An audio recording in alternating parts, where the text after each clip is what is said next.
En Encuentro con la Nación, temas de actualidad. Y bueno, la economía se mueve y sobre todo ahora, y eso lo hemos venido analizando desde tiempo atrás, con los tratados de libre comercio, pues hay que desarrollar necesariamente el triángulo del transporte, el triángulo donde forma parte de la logística y por supuesto, lo más interesante y lo esencial, la infraestructura. Todavía seguimos desde el siglo XIX, principios del XX. El gran gestor, el hombre que concibió la infraestructura en Colombia fue Manuel Murillo Toro, pues todavía seguimos basándonos en lo que él dejó delineado como presidente de la República. Tolimense él, ¿no? Manuel Murillo Toro.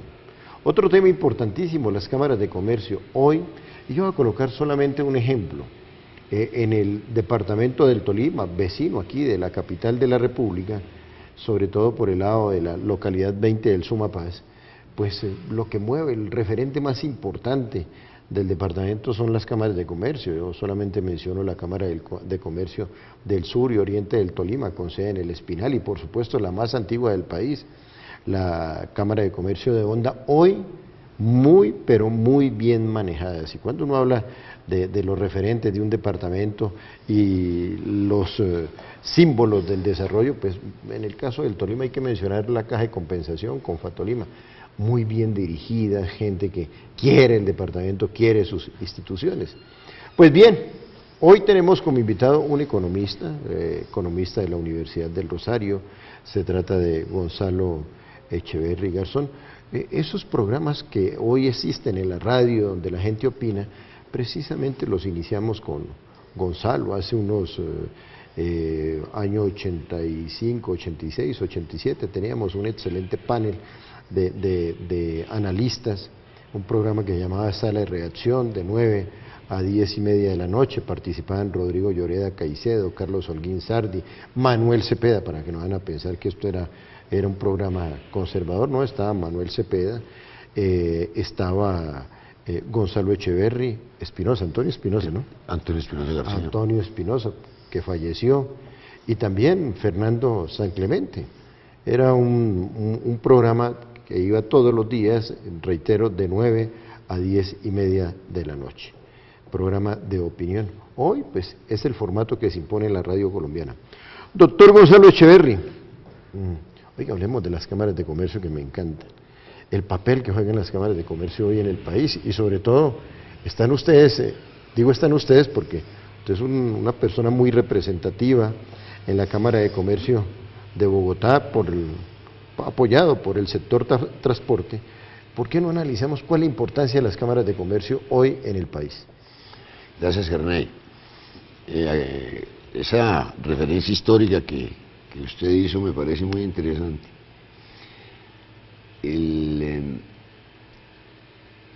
La responsabilidad de las cámaras hoy es total. Partamos de la base que el funcionamiento económico depende el 70 o el 75% hoy en el movimiento económico, en la actividad económica de los empresarios.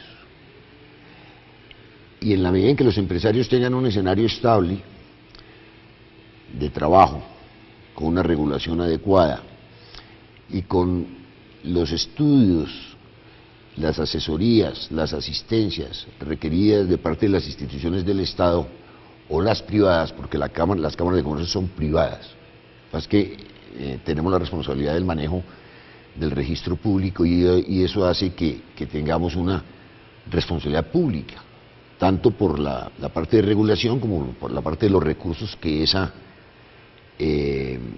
actividad genera. Pero somos unas instituciones netamente privadas, con responsabilidades públicas. Y la gestión de las cámaras facilita, estabiliza, proyecta, mejora la actividad de los empresarios. Colombia es un país de pequeños y medianos empresarios. De las 900.000 empresas registradas en las cámaras de comercio, el 97% tienen un capital de menos de 15 millones de pesos. nosotros tenemos una economía muy incipiente, una economía, no digamos débil, porque hemos logrado fortalecernos en muchos sectores, pero es incipiente, es una economía que necesita fortalecerla mucho. Y es el pequeño y el mediano empresario el que a través de las cámaras va mejorando, por la formalidad, por la estructura desde el inicio, si ellos lo quieren y así lo solicitan, en todos los aspectos de su funcionamiento, el legal, el tributario, el administrativo, el laboral. Y la Cámara les complementa interesantísimamente a todos ellos, y son las instituciones que tienen filosóficamente y algunos recursos importantes por lo que sobra los recursos del registro público para asignarlo a esos menesteres, que es el mejoramiento del empresariado de cualquier tamaño. Obviamente los grandes no las utilizan mucho porque tienen los recursos requeridos. Doctor Gonzalo Echeverry, hoy uno ve que todo el mundo anda en campaña de las cámaras de comercio. Ya se estableció una fecha, que creo que es en diciembre. 4 de diciembre, donde todo el mundo está en proceso de conseguir votos, de conseguir poderes. ¿Por qué hoy, en el caso de Bogotá, leía un gran columnista, Adón Espinosa Valderrama, que decía que las cámaras de comercio son más importantes que ser miembro de una cámara de comercio, es más importante que ser concejal, en el caso de Bogotá, que ser representante por Bogotá? ¿Eso es válido y por qué?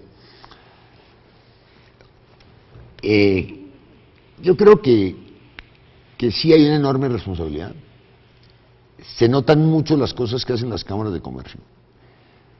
Los consejos no tienen hoy la confianza de la ciudadanía como la tenían hace unos años. Las cámaras, a pesar de las vicisitudes que se han tenido en las dos últimas elecciones, son instituciones muy estables, son instituciones bien manejadas en su mayoría, y eso genera una enorme confianza en el empresariado y en la ciudadanía en general. Entonces, eso facilita y coadyuva a mantener ese estatus interesante del empresario en la vida económica nacional. Muy bien, una pausa y ya regresamos con este interesante tema que necesariamente pues parte de las cámaras de comercio, pero que luego nos vamos a dar cuenta tienen un desarrollo sobre todo en materia de competitividad, y para ser competitivo se necesita ser eficiente, eficaz, efectivo, productivo. La sumatoria de estas partes nos lleva a ser competitivos, que es lo que hoy por hoy necesita Colombia. Ya regresamos.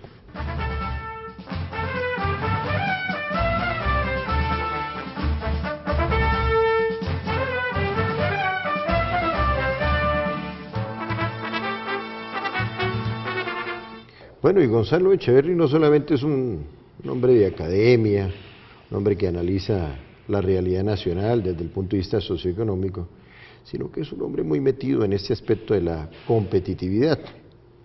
Precisamente todo este desarrollo, que no es solamente desde el punto de vista teórico, sino desde el punto de vista pragmático y muy aplicado a las teorías de William James, pues hoy tiene una gran empresa, la empresa Vigías, que eso tiene un alto significado para los temas que vamos a analizar a partir de este momento.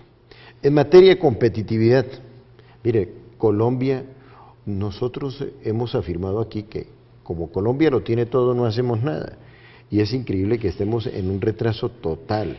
Cuando uno analiza la competitividad, uno encuentra países que en los años 50 estaban súper atrasados, más atrasados que Colombia, acaso Corea del Sur, y hoy Corea del Sur es una de las economías más dinámicas. Doctor Gonzalo Echeverry, ¿cómo lograr ser competitivos? Herney, eso es una conjunción de muchos factores, de muchos. Las empresas, pues, que hacemos la tarea de transportar lo que el comercio, la industria, el agro requiere. Yo tengo una frase que es que lo que no se transporta no existe. O Cierto. Hay cosechas de muchos productos agrícolas que se pierden porque el valor de los fletes termina siendo mayor que el valor del producto en unas épocas de alta producción. Tan cierto lo que usted dice, mi doctor Gonzalo Echeverri, que mire, el mejor maíz de Colombia se produce en Armero, el mejor maíz. Pero qué problema, y eso que es una vía, es un conector con el Pacífico, un conector con el Atlántico, con el Caribe Atlántico, y por falta de transporte, hace 6 meses se perdió una gran cosecha. Eso es cierto, una verdad de puño. El caso es que a los empresarios del transporte y al sector nos achacan gran parte de la no competitividad del país. Ahí hay un tema para analizar profundamente. El 70% de nuestros costos de operación están regulados por el Estado. Combustibles, peajes, salarios y el valor de los vehículos, a través de la chatarrización hoy obligada, que no puedes comprar un vehículo nuevo si no sacas uno viejo del mercado. Entonces tienes un sobrecosto allí. Los tiempos y movimientos de las operaciones en los puertos. Le pongo un caso. Nosotros muchas veces nos demoramos hasta 8 horas para entregar un contenedor vacío en los puertos. O para cargar podemos demorarnos 2 días para cargar un viaje. El nombre del juego en el transporte está en la cantidad de kilómetros recorridos de cada camión, en los costos, como ya lo miramos, y en la cantidad de kilómetros recorridos de cada unidad. Pero si uno llega a un puerto y se demora 8 horas para entregar un contenedor vacío, una operación que se puede demorar 30 minutos, 40 minutos en cualquier otro país, pues, y tiene operaciones en puerto, usted puede estar perdiendo 2 días o 3 días al mes, que es el 10%, ahí nomás, el 10% por los tiempos, porque usted no está recorriendo kilómetros, usted está con el vehículo en stand-by, con costos y gastos, pero sin ingresos. Y eso todo termina repercutiendo en los fletes, más el combustible. Combustible caro, exceso de peajes, porque la norma internacional dice que debe haber un peajes cada 90 kilómetros. Es increíble, aquí uno los encuentra cada 15. No, aquí en la vía Bogotá-Girardot, por la mesa, pagamos 4 peajes para 120 kilómetros con una vía que lo único que se ha hecho es pavimentarla y tenerla bien señalizada. Pero eso es carro contra carro, sí, muy eso es más congestionado que la séptima. Y ni qué decir de la vía Bogotá-Girardot por la vía Fusagasugá, Chinauta, una vía que la deben haber construido hace 25 años. 100 kilómetros en 8 años, cuando en Estados Unidos en un año construyen 5.000 kilómetros de autopistas, o sea, 12 carriles. Claro, es decir, nosotros tenemos unos factores de ineficiencia muy altos. Y hay costos por regulaciones del gobierno, hay improductividades como lo analizamos, más la misma geografía de este país, que es muy compleja, más que esta economía ha crecido mucho, pero venga, y todos los factores logísticos no se han arreglado. La geografía de este país es 70% plano, 30% montañoso. Sí, pero la economía se mueve mucho donde están las montañas. Falta de planeamiento. Pero falta de geologística. Sí, eso es verdad. Yo creo que toca cambiar el esquema logístico, estoy de acuerdo con su señoría. Eso toca cambiarlo, eso toca mejorarlo, pero eso es un proceso en el tiempo, toca planearlo desde ya y desarrollarlo en el corto plazo. Mire, el tema, y usted sí que lo tiene cerca porque tiene toda la información y además fuera de eso, de estar en la Cámara de Comercio, ser una de las personas más prestantes de la Cámara de Comercio, fuera de eso es un estudioso del transporte. Oiga, el problema de la movilidad en Bogotá, a medida que pasan los días, la cosa se va volviendo más complicada y uno diría, bueno, a medida que pasen los meses, pues hay soluciones, pero uno ve que esto está enmorcillado totalmente. La séptima, que era lo único que medio circulaba, ya es un problema gravísimo. ¿Qué hacer en ese caso? Mire, Herney, El grave problema es que le dedicamos los recursos a Transmilenio, a la infraestructura de Transmilenio. Nosotros hubiéramos hecho unas troncales como la de la 80, Ya. que es una troncal en pavimento tradicional, en concreto asfáltico, como lo llaman los técnicos. Hubiéramos ahorrado el 50% de los recursos de esa infraestructura. Y hubiéramos podido construir muchos viaductos y pasos a desnivel. Le voy a contar una historia. Yo llegué a la ciudad de Monterrey, México, hace un año. Y en el taxi veo una construcción de un viaducto que pasaba sobre un río que iba por el centro de la ciudad. Y le pregunto al taxista, le dije, ¿y esto? Me dijo, vea, aquí estábamos totalmente enclaustrados, porque la actividad económica hace que la gente tenga más poder adquisitivo, la gente compra su carro, su casa, etcétera. Y tenemos un problema de movilidad espantoso. Y en 6 meses, todo el mundo en la ciudad, me cuenta el taxista, los ciudadanos, los empresarios y el gobierno nos pusimos de acuerdo todos en aportar unos recursos. Y estamos construyendo 21 obras simultáneamente para solucionar el problema de la movilidad. Yo había visto algo similar en Boston hace como unos 6 años, que llegué a Boston y encontré esa ciudad en construcción toda. Donde usted iba, usted encontraba un área de construcción. Había pasado exactamente lo mismo. Aquí en Bogotá no hemos hecho absolutamente nada diferente de pensar que Transmilenio es la solución para la movilidad. Y ese es un subsistema carísimo, costosísimo, ineficiente, como lo está demostrando la realidad hoy.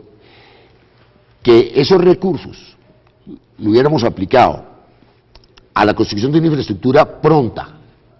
Yo recuerdo que el alcalde Durán Duzán construyó 14 puentes en 8 meses. Sí, rapidito. Y le sirvió, lo más eficiente. y le sirvió a esta ciudad como solución de movilidad de corto plazo, y ahí están los puentes, lo que quiere decir que sirve de mediano y largo, para solucionar su problema de movilidad de hace 20 años o 20 y pico de años. Estamos ya hablando del años 81, 82. 80, 81, 82. Pero aquí no. Aquí la gente dijo, hay que meterle la plata a Transmilenio, y Transmilenio, la troncal de la Caracas, Una grosería. costó $600 millones y está totalmente destruida. Destruida, totalmente La destruida. Norte Quito Sur, 19 kilómetros, costaron $700 millones para 19 kilómetros. No hay derecho. Eso se hubiera podido hacer 40% más barata, 40%, Gerney, si se hubiera construido como el 80 en asfalto tradicional, y esos $280 millones, con eso hubiéramos hecho 40 o 50 puentes importantísimos, ¿sí? con esos recursos. Pero aquí no, aquí la gente anda convencida que hay que firmar unos grandes contratos exclusivamente para las troncales, cuando ya sabemos lo costosas que son y lo ineficientes que son. Muy bien. Una pausa y ya regresamos con estos temas que, la verdad, tienen que ver no solamente con Bogotá, Colombia, sino para los 35 países del mundo donde nos están viendo hasta ahora.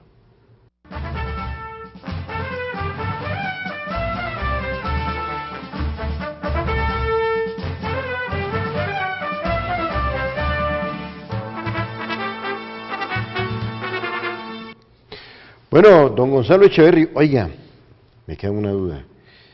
¿Por qué es tan importante ser miembro de una junta directiva de la Cámara de Comercio? Yo veo, como decíamos al principio, 4 de diciembre, la gran convocatoria. Voten por mí, claro que yo no estoy aspirando, ¿no? Sino yo veo mucha gente haciendo campaña para llegar a la Cámara de Comercio. Lo que hablamos al principio, Gerney, son instituciones que con base en su gestión se han ganado el respeto del empresariado y de la ciudadanía. Bueno, se la pongo fácil. Alguien que quiera votar por Gonzalo Echeverry, ¿qué debía hacer? Alguien que quiera votar por Gonzalo Solo Echeverry votan para los- ser miembro de la Junta Directiva de la Cámara de Comercio. Solo votan los empresarios que en los 2 últimos años Sí, hayan renovado a tiempo la matrícula ya. y hayan estado afiliados continuamente durante los 2 últimos años. Eso ahí... Ahí no entran Nada. las ONGs, No, nadie. las nadie, asociaciones. Ni fundaciones, Ya, perfecto. ni otros gremios, nada, solo empresarios. Sí, Y votan los representantes legales de las empresas. Hay personas naturales que son empresarios. ¿qué tipo de empresarios? Esa es la pregunta que le quería Hay de formular. todos los sectores. Hernán, hay Oiga, de pero todo, venga, de todo. yo veo que la Cámara de Comercio tiene influencia en el entorno de la capital de la República, en municipios. ¿Qué Bien. municipios pertenecen a la Cámara de No, Comercio? pues está Fusagasugá, está Ubaté, está Zipaquirá, está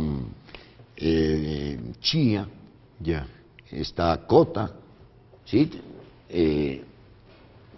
Los empresarios escogen dónde registran su empresa. ya, perfecto. Pero el área de influencia de la Cámara es Ubaté, Zipaquirá, Bogotá, Fusagasugá, O sea, por usted puede votar un empresario de FUSA, de Fusagasugá, de UAT. de Ubaté. Bueno, muy bien, Sí, mire. señor. Gonzalo Echeverry, un hombre economista, un hombre que realiza un importante trabajo por Bogotá, desde la Cámara de Comercio de la capital de la República. Anteriormente lo conocí en diferentes gremios principalmente del sector servicios, del sector transporte, y aquí pues lo vamos a seguir invitando porque la verdad con el hombre se puede votar toda la corriente que quiera, con un aspecto académico, con una buena metodología y sobre todo un conocimiento no solamente del marco teórico, sino de realidad. Don Gonzalo, felicitaciones y bueno, y que las cámaras sigan funcionando, porque hay una cámara que, por ejemplo, quiero mucho, la cámara de Honda. Mi abuelo tuvo que ver mucho con esa cámara, de modo que felicitaciones y nos encontraremos en otra oportunidad. Que Dios les bendiga.